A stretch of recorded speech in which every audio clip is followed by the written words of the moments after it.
मैं Mukesh Kumar 11th class के chemistry के सभी स्टूडेंट्स का अपने इस YouTube channel Mukesh chemistry lectures पर वेलकम करता हूं। बच्चों, आज के इस लेक्चर में मैं आपको पढ़ाने जा रहा हूं सहसंयोजक बंध में इलेक्ट्रॉनिक विस्थापन। It means electronic displacement in covalent bond. तो बच्चों, इस टॉपिक को समझने के लिए और इसका नोट्स तैयार करने के लिए आप अपनी कॉपी और पेन के साथ रेडी हो जाइए। तो ठीक है बच्चों, स्टार्ट करते हैं। टॉपिक का नाम डालते हैं संयोजक बंध में इलेक्ट्रॉनिक विस्थापन। सहसंयोजक बंध में इलेक्ट्रॉनिक विस्थापन, इसको बच्चों लिखते हैं electronic displacement in covalent bond. Electronic displacement in covalent bond. बच्चों, सहसंयोजक बंध में जो इलेक्ट्रॉनिक विस्थापन होता है वो बच्चों 4 प्रकार का है। और ये 4 प्रकार का मैं इसलिए बता रहा हूं क्योंकि यही 4 प्रकार आपके सिलेबस में हैं। कौन कौन बच्चों हैं? पहला है बच्चों प्रेरणिक प्रभाव, जिसको बच्चों बोलते हैं इंडक्टिव इफेक्ट। दूसरा बच्चों है इलेक्ट्रोमेरिक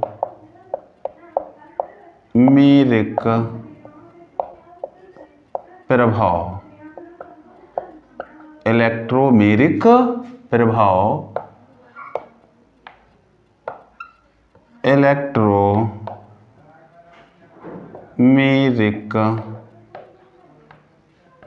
इफेक्ट। तीसरा बच्चों है अनुनाद रिजोनेंस। और नंबर 4 है बच्चों अति संयुग्मन। इसको बच्चों बोलते हैं हाइपर कॉन्जुगेशन। Hyper conjugation. तो बच्चों, ये चारों प्रकार आपको पढ़ने हैं। तो इसमें से मैं नंबर 1 को आज पढ़ाऊंगा, जिसका नाम है प्रेरणिक प्रभाव।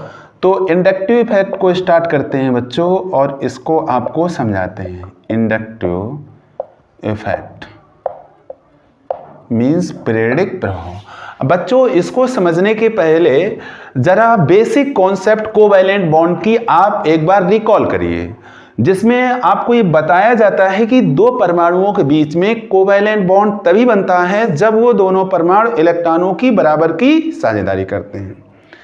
साझेदारी बच्चों 1-1 इलेक्ट्रॉन की भी होती है, 2-2 इलेक्ट्रॉन की भी होती है और 3-3 इलेक्ट्रॉन की भी होती है।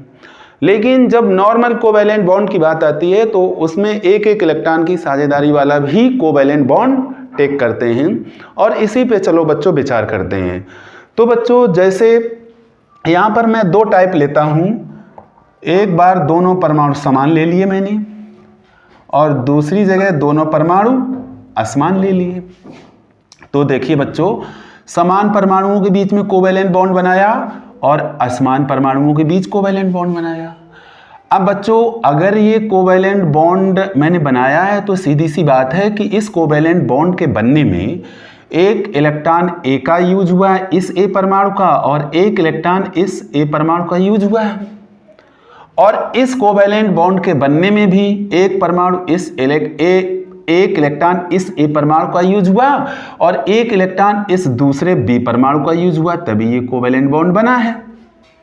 ठीक, कुल मिलाकर के कोवैलेंट बॉन्ड का मतलब इलेक्ट्रॉनों का जोड़ा। इलेक्ट्रॉनों का जोड़ा का मतलब है इलेक्ट्रॉन युग्म, जिसको कहते हैं इलेक्ट्रॉन पेयर। इट मींस सहसंयोजक बॉन्ड में क्या होता है? इलेक्ट्रॉन पेयर होता है। इलेक्ट्रॉन पेयर होता है। अब बच्चों जरा विचार करो कि ये इलेक्ट्रॉन युग्म जो है दोनों परमाणुओं के बीच का, चाहे वो दोनों परमाणु समान हो चाहे दोनों परमाणु असमान हो, तो दोनों के बीच में जो ये जोड़ा है इलेक्ट्रॉनों का, इस पर दोनों का अधिकार है, दोनों परमाणुओं का अधिकार है। लेकिन बच्चों जब ये दोनों परमाणु समान होते हैं तब तो बात समझ में आती है कि ये जो इलेक्ट्रॉनों का जोड़ा है, ये जो इलेक्ट्रॉन युग्म है, ये इन दोनों परमाणुओं के नाभिकों के ठीक बीच में रहेगा, बीच में रहेगा, क्योंकि दोनों परमाणु समान हैं।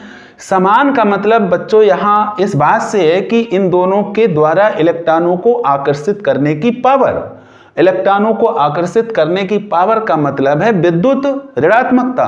इन दोनों परमाणुओं की विद्युत ऋणात्मकता समान है, क्योंकि परमाणु समान है तो विद्युत ऋणात्मकता समान है। विद्युत ऋणात्मकता समान होने का मतलब है कि इन दोनों के द्वारा इलेक्ट्रॉनों को अपनी ओर आकर्षित करने की क्षमता। ठीक, तो ऐसे स्थिति में ये जो जोड़ा है इलेक्ट्रॉनों का, ये इन दोनों परमाणुओं के नाभिकों के ठीक बीच में रहेगा। तो बच्चों इस केस में इलेक्ट्रॉनिक विस्थापन की कोई पॉसिबिलिटी नहीं है, हो ही नहीं सकती, क्योंकि इसमें जो इलेक्ट्रॉनों का जोड़ा है, जो इलेक्ट्रॉन युग्म है, ये दोनों परमाणुओं के नाभिकों के ठीक बीच में है और दोनों परमाणुओं की इलेक्ट्रॉन या इलेक्ट्रोनेगेटिविटी इक्वल है, समान है, तो दोनों इक्वल पावर से इलेक्ट्रॉनों को अट्रैक्ट कर रहे हैं। कहने का मतलब है कि ये जोड़ा ठीक बीचों बीच रहेगा। तो यहां किसी तरह की कोई पॉसिबिलिटी नहीं है सहसंयोजक बंध में इलेक्ट्रॉनिक विस्थापन की। अब इस केस पे विचार करते हैं बच्चों। यहां क्या है, एक परमाणु A है, दूसरा परमाणु B है, दोनों परमाणु असमान हैं, तो सीधी सी बात है इन दोनों परमाणुओं की इलेक्ट्रॉनों को अपनी ओर आकर्षित करने की जो कैपेबिलिटी है, जो क्षमता है, वो डिफर होगी। जब डिफर होगी तो ये इलेक्ट्रॉन युग्म वो परमाणु अपनी ओर अधिक पावर से अट्रैक्ट करेगा जिसकी विद्युत ऋणात्मकता ज्यादा होगी, जिसकी विद्युत ऋणात्मकता ज्यादा होगी।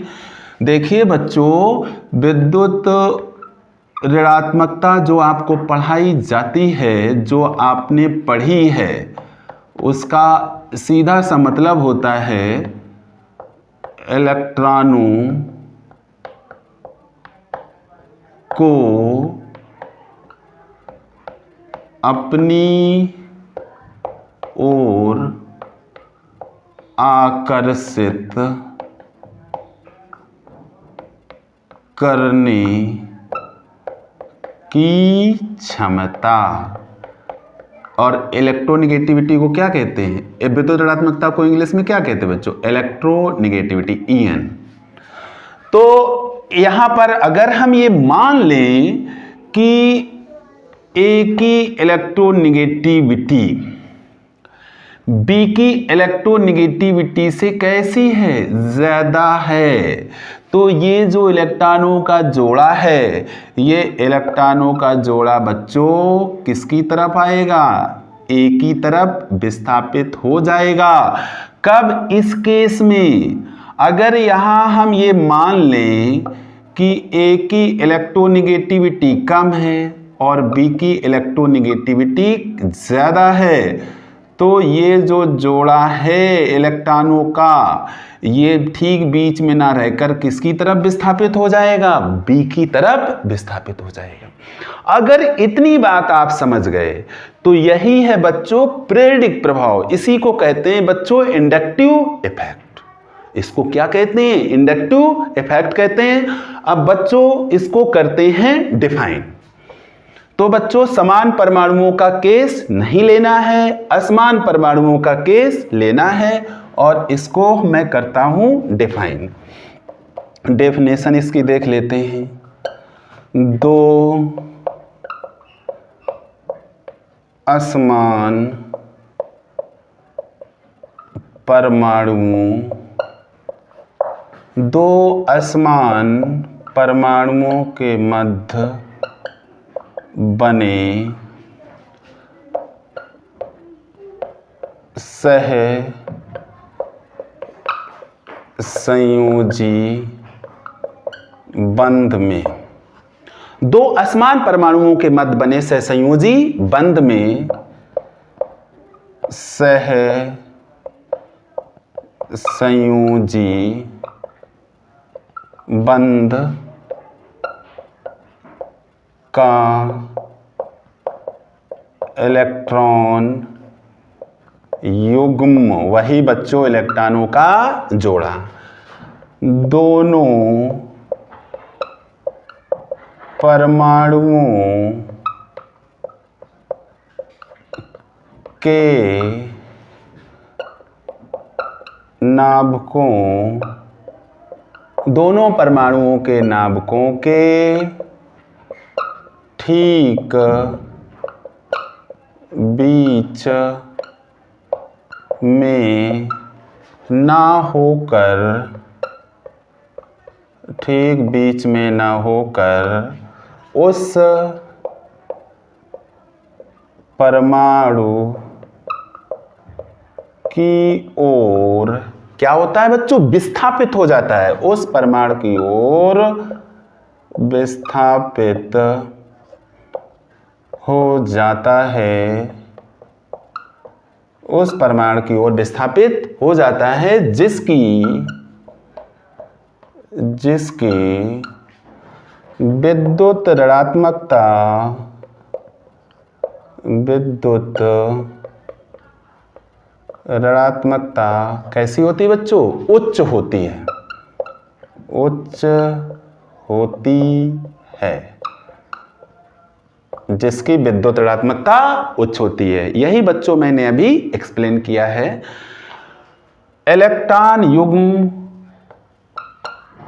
इलेक्ट्रॉन युग्म का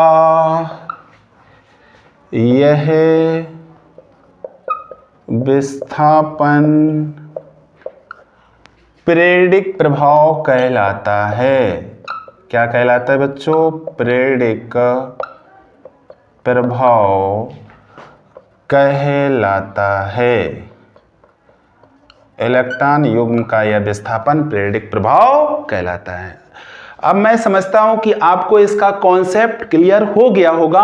अब बच्चों इसका स्क्रीनशॉट ले लो या इसे अपनी कॉपी में नोट करो, पॉज करते हुए नोट करें बच्चों। अब बच्चों इसे साफ करते हैं। अब बच्चों और आगे डिस्कशन करते हैं इस पर। अब बच्चों ये केस देखिए जिसमें मैंने एक ही विद्युत ऋणात्मकता B से अधिक मानी है। तो ये जो साझे का इलेक्ट्रॉन युग्म है, जो सहसंयोजक बंध का इलेक्ट्रॉन युग्म है, वो एक ही तरफ विस्थापित हो गया। बच्चों इलेक्ट्रॉन का मतलब होता है माइनस, ऐसे मोटे तौर पे समझिए इलेक्ट्रॉन का मतलब क्या होता है, ऋण, यानी कि माइनस। ऐसा क्यों, क्योंकि इलेक्ट्रॉन ऋणावेशित होता है। तो इलेक्ट्रॉन अगर आपके नजदीक आ रहा है तो इसका मतलब है कि आप पर ऋण नजदीक आपके आ रहा है, यानी कि आप ऋणावेशित होने वाले हैं।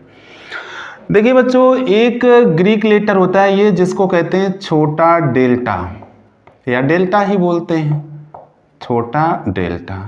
ये बच्चों कब यूज होता है, ये अगर किसी क्वांटिटी से पहले यूज हो रहा है तो ये उस क्वांटिटी की पार्शियल वैल्यू को बता रहा है, उसके आंशिक मान को बता रहा है। यानी कि ये आंशिक मान के लिए यूज होता है। किसके लिए यूज होता है, आंशिक मान को प्रकट करने के लिए क्या होता है, प्रयुक्त होता है। ये बहुत बारीक चीजें हैं, इनको समझते चलिए। डेल्टा किसके लिए यूज होता है, आंशिक मान को प्रकट करने के लिए प्रयुक्त होता है। जैसे बच्चों अगर हम यहाँ माइनस लगा दें और उससे पहले डेल्टा लगा दें तो इसका मतलब समझ रहे हैं बच्चों क्या हो जाएगा, इसका मतलब हो जाएगा आंशिक ऋणावेश। इसका मतलब हो गया आंशिक ऋणावेश, आंशिक ऋणावेश। थोड़ी देर के लिए हम प्लस यहाँ लगाएं और इससे पहले डेल्टा लगा दें तो इसका मतलब बच्चों क्या हो गया, आंशिक धनावेश, आंशिक धनावेश। अगर बच्चों माइनस लगा के उससे पहले हम 2 डेल्टा लगा दें तो इसका मतलब है कि ये आंशिक ऋणावेश जो है, इस आंशिक ऋणावेश की वैल्यू इससे कम है। किससे कम है, डेल्टा माइनस से, यानी कि डेल्टा माइनस ज्यादा होगा डबल डेल्टा माइनस से। तो बच्चों इस चीज को समझ लो, चूंकि इसका यूज इसमें मैं करने वाला हूं। देखिए बच्चों, ऋण का मतलब, इलेक्ट्रॉन का मतलब ऋण, जब इलेक्ट्रॉनों का जोड़ा ए के समीप आ रहा है तो मतलब ए हो रहा है ऋणावेशित, लेकिन पूरी तरह से तो आया नहीं है तो अभी साझे में ही, तो इस पर माइनस आएगा लेकिन आंशिक ऋणावेश आएगा। तो हम इसके ऋणावेश को डिनोट करने के लिए इसके ऊपर लगाएंगे डेल्टा माइनस। और ऋण बी से तो दूर जा रहा है, इसका मतलब बी पर आ रहा है धनावेश, लेकिन पूरी तरह से तो बी से दूर गया नहीं इलेक्ट्रॉन, तो इस पर आएगा आंशिक धनावेश। ठीक है बच्चों, इन चीजों को समझो, ये बहुत बारीक चीजें हैं जो आपके बहुत काम आने वाली हैं। इसी तरह से यहाँ ए से इलेक्ट्रॉन दूर चले गए तो ए पर आ गया आंशिक धनावेश, और बी के पास आ गए तो बी पर आ गया आंशिक ऋणावेश। कहने का मतलब है कि प्रेरक प्रभाव में दोनों परमाणुओं पर आंशिक आवेश आ जाता है। क्या आ जाता है? आंशिक आवेश आ जाता है, जिससे बंध ध्रुवीय हो जाता है। जैसा कि बच्चों आपको ध्रुवीय और अध्रुवीय सहसंयोजी बंध की कॉन्सेप्ट मैंने बताई थी, जिन बच्चों ने ना पढ़ी हो वो 11th क्लास की प्लेलिस्ट में जाकर केमिकल बॉन्डिंग वाले चैप्टर में जाएं और उसमें पोलर और नॉन पोलर कोवैलेंट बॉन्ड वाला लेक्चर वीडियो देखें, तो उनको ये और अच्छे ढंग से क्लियर होगी कॉन्सेप्ट। तो बच्चों, कहने का मतलब हमारा ये है कि प्रेरक प्रभाव में दोनों परमाणुओं पर आंशिक आवेश आ जाता है और बंध ध्रुवीय हो जाता है। तो इस बात को इसके कैरेक्टर में लिखेंगे। किस में लिखेंगे? कैरेक्टर में। हाँ, एक बात और बच्चों, प्रेरक प्रभाव को इंडक्टिव इफेक्ट कहते हैं। इसके लिए इसको डिनोट करने के लिए सिंबल यूज करते हैं आई, यानी कि प्रेरक प्रभाव को आई से प्रदर्शित करते हैं। इस बात को लिख लो, प्रेरक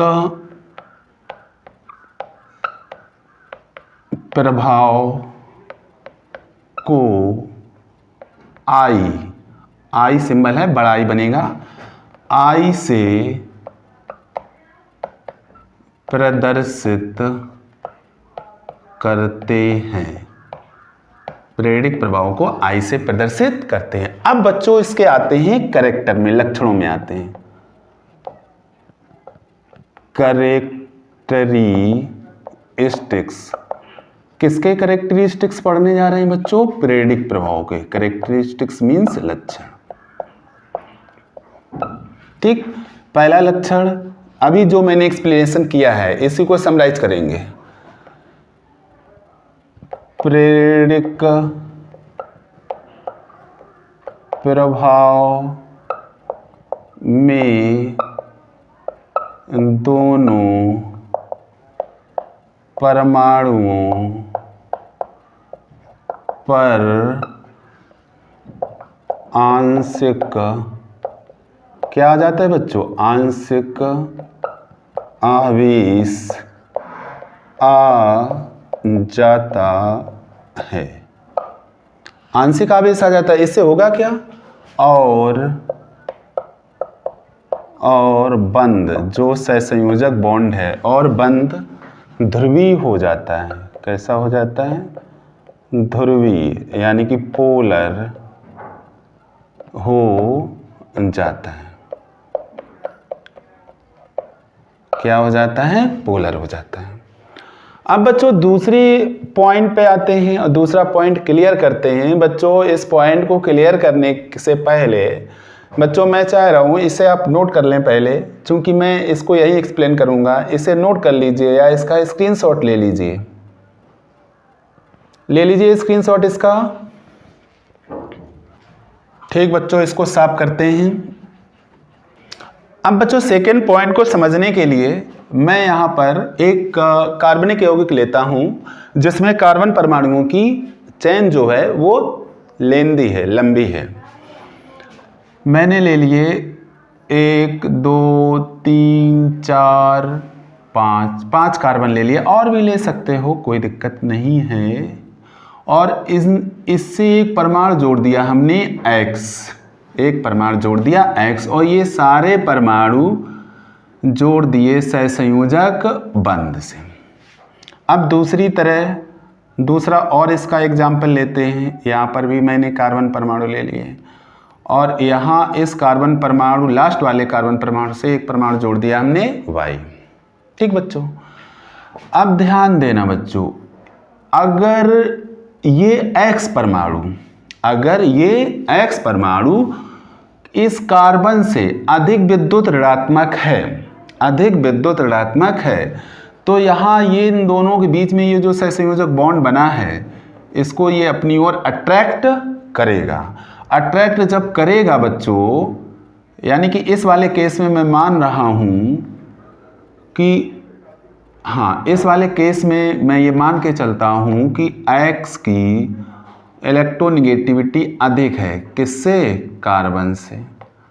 X की इलेक्ट्रोनिगेटिविटी किससे अधिक है? कार्बन से। तो सीधी सी बात है कि X पर आ जाएगा आंशिक ऋणावेश और कार्बन पे आ जाएगा आंशिक धनावेश।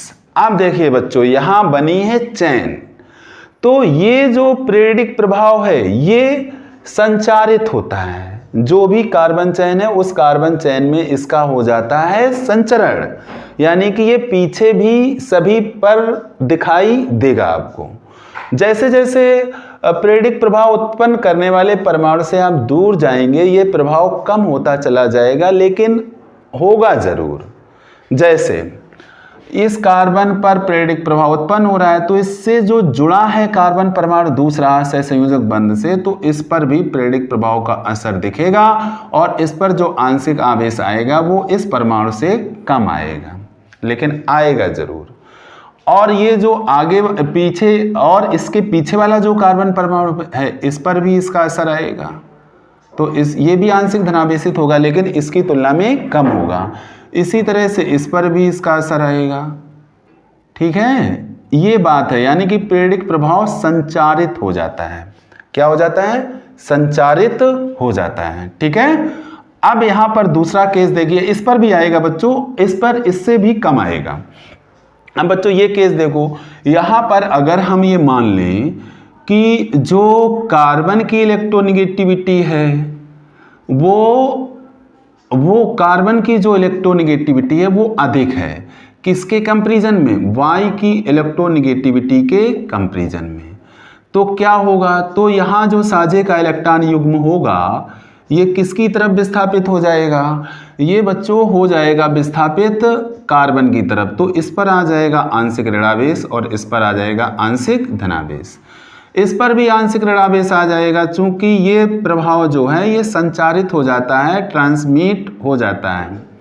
इस पर भी आंशिक ऋणावेश आ जाएगा, इससे कम आएगा, इस पर भी आएगा लेकिन पहले दोनों की तुलना में कम आएगा। यानी कि जो प्रेरिक प्रभाव है ये संचरित हो जाता है। इस पॉइंट को लिखेंगे, यदि कार्बन या कार्बनिक यौगिक, यदि कार्बनिक यौगिक कार्बन परमाणुओं की श्रृंखला के रूप में है, तब यह प्रभाव एक कार्बन परमाणु से दूसरे कार्बन परमाणु में संचरित हो जाता है बच्चों, संचरित हो जाता है। एक कार्बन परमाणु से दूसरे कार्बन परमाणु में संचरित हो जाता है। लेकिन बच्चों जैसे जैसे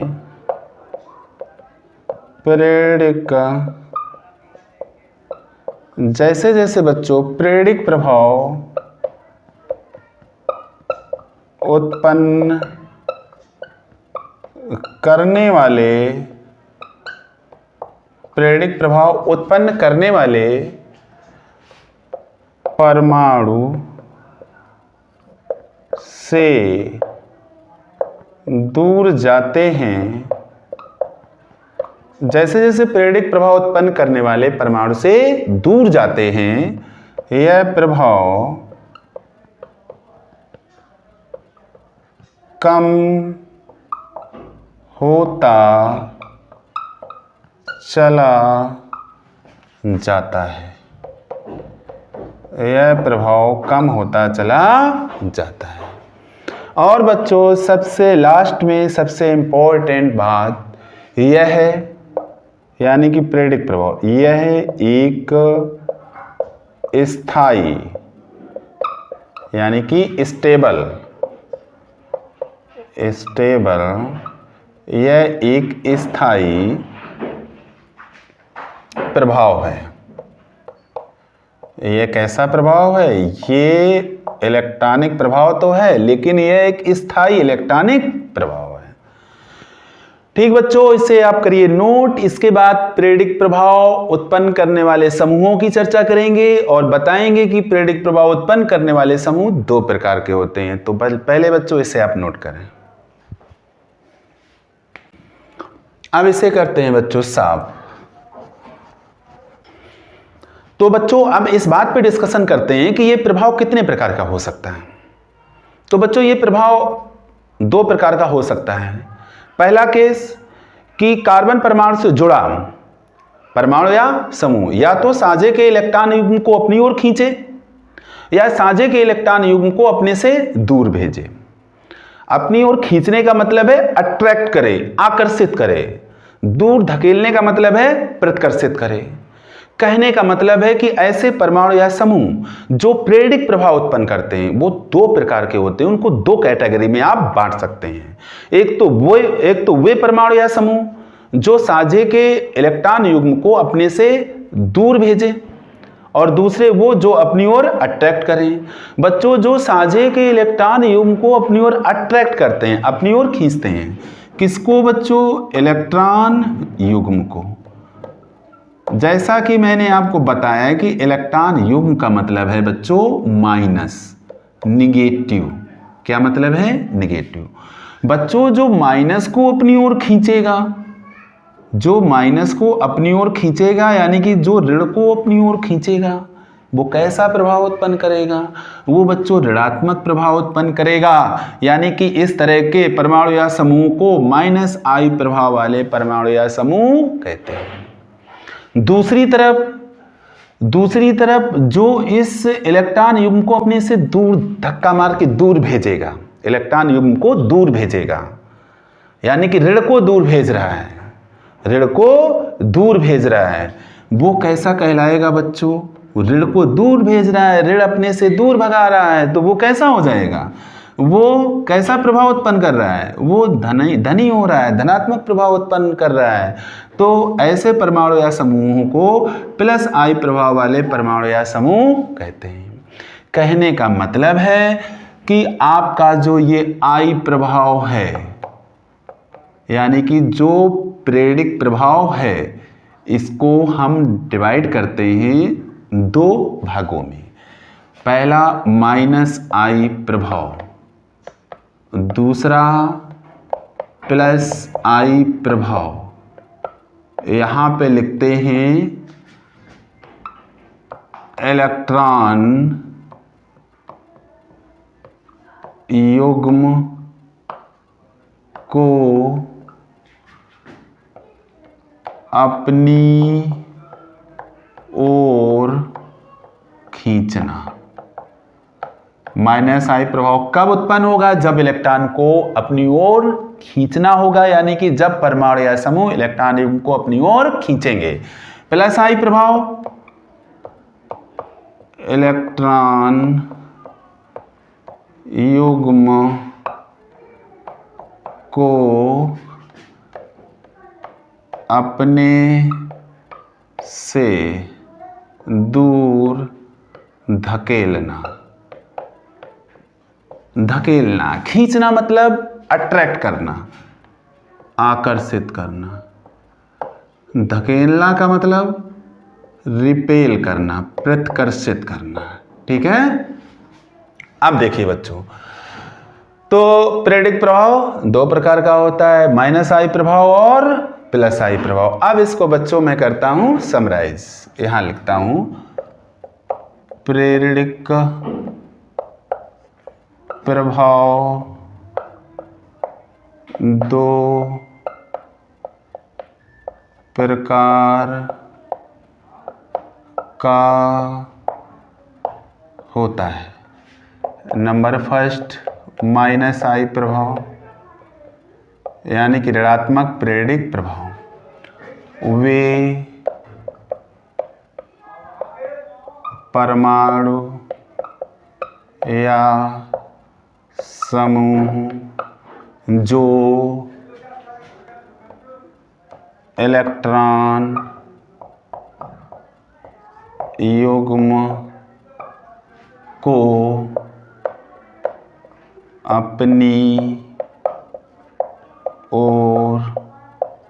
ओर क्या करते हैं बच्चों? आकर्षित करते हैं, आकर्षित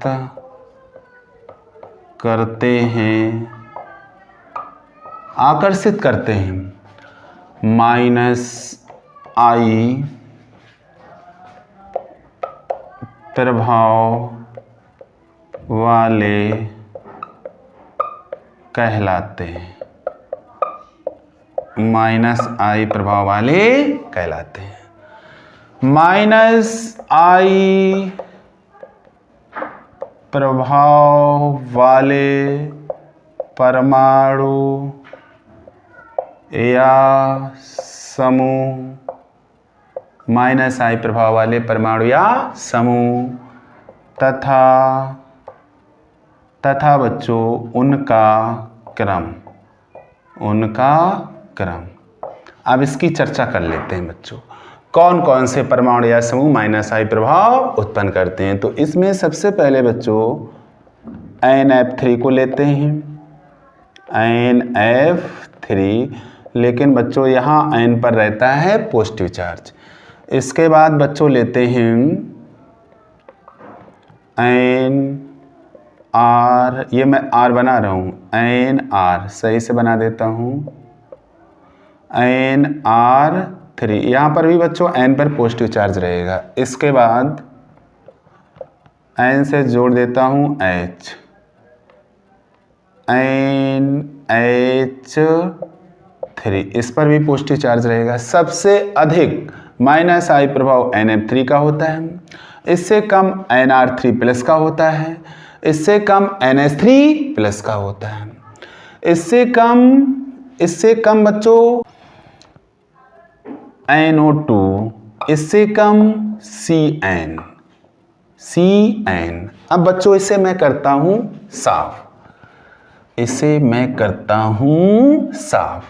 CN। इसके बाद बच्चों नंबर आता है CHO, इसके बाद COR, इसके बाद COOH, इसके बाद F, इसके बाद Cl, इसके बाद Br, इसके बाद I, इसके बाद OR, इसके बाद OH, इसके बाद बच्चों OH के बाद ये सारे माइनस आई प्रभाव उत्पन्न करने वाले परमाणु या समूहों को मैं एक साथ उनके क्रम में व्यवस्थित किए दे रहा हूं, ताकि भविष्य में आपको किसी तरह की कोई दिक्कत ना आए। OR, OH, इसके बाद बच्चों आता है C ट्रिपल बॉन्ड CH, इसके बाद NH2, इसके बाद फेनिल C6H5, इसके बाद single bond CH double bond CH2, इसके बाद और लास्ट में CH3। तो ये माइनस आई प्रभाव उत्पन्न करने वाले परमाणु या समूहों का घटता क्रम है। एक बार रीड किए दे रहा हूं, NF3+, NR3+, NH3+, NO2, CN, CHO, COR, COOH, F, Cl, Br, I, OR, OH, C triple bond CH, NH2, C6H5, CH double bond CH2, CH3। तो सबसे कम माइनस आई प्रभाव किसका होता है? मेथिल का। अब बच्चों इसे कर लीजिए आप नोट। ठीक है बच्चों, साफ करते हैं इसे। अब बच्चों आते हैं प्लस आई प्रभाव पर। नंबर सेकंड, प्लस आई प्रभाव यानी कि धनात्मक प्रेरित प्रभाव। वे परमाणु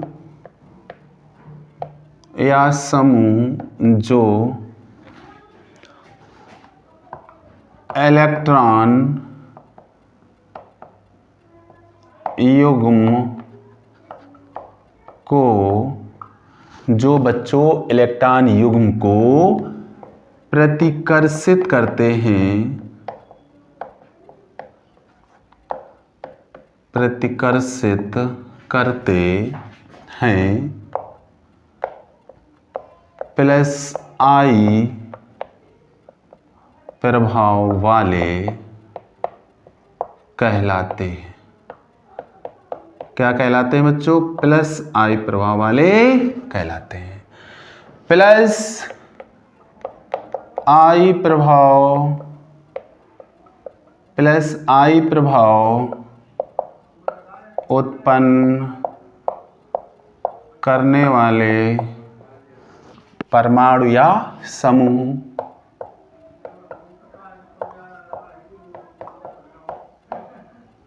परमाणु या समूह तथा उनका क्रम, इनका भी क्रम देख लीजिए बच्चों, तथा उनका क्रम, इसको बच्चों देख लेते हैं। तो सबसे ज़्यादा प्लस आई प्रभाव बच्चों होता है CH2 माइनस का,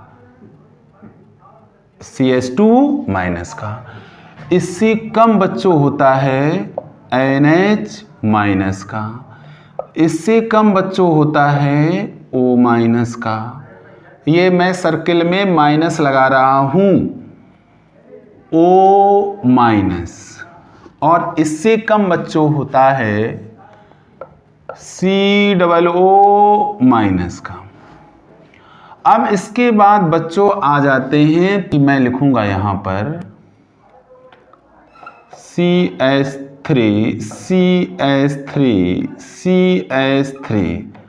तो आप जानते हो ये तृतीयक एल्किल समूह कौन सा है? तृतीयक एल्किल समूह, थर्ड डिग्री है।